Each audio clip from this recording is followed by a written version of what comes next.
അന്ന് വോമിറ്റിംഗ് ആയിരുന്നു മൃതലേക്ക്. ഒരു ദിവസം 4-3 തവണ വോമിറ്റിംഗ് ആയിരുന്നു രാത്രി. ഇവിടെ ഒരു വേസ്റ്റ് ബിൻ ഇടാ ഇല്ലേ? വേസ്റ്റ് ബിന്ന് ഇല്ലെന്ന് തോന്നുന്നു. മൊത്തം നോക്കി കച്ചറായിട്ട് കിടക്കും കേട്ടോ. മൊത്തം എപ്പോഴും തിരക്കോ ആൾക്കാരൊക്കെ വരികയും ചെയ്യും നിർത്തുകയും ചെയ്യും. അല്ല, ഒരു വേസ്റ്റ് ബിന്ന് പോലും ഇല്ലടി ഇവിടെ.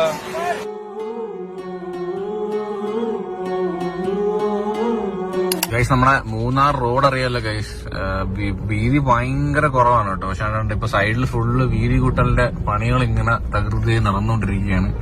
ഒരു ബസ് 2 ബസ് വന്നു കഴിഞ്ഞാൽ പെട്ട്. അതാണ് ഇത്രയും ബ്ലോക്ക് ആവണം ഇവിടെ.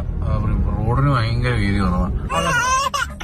പണ്ട് അപ്പൂപ്പനും അമ്മൂമ്മയും ചോല പിടിക്കാൻ പോയി. അല്ല, വിറക്. അപ്പൊ വിറക് പിടിക്കാൻ പോയി. അപ്പൊ ഒരു ആനയെ കണ്ട്. ആ ആന പറഞ്ഞ് ദോശ തിന്നാമാരായി. ആനയല്ലേ പറഞ്ഞു? ഞാനൊന്ന് മറന്നുപോയി. അമ്മൂമ്മ അപ്പൂനെ അല്ലേ പറഞ്ഞത്? ഇതിന് മറ്റേ എനിക്കറിയാം. എന്നിട്ട് മറ്റേ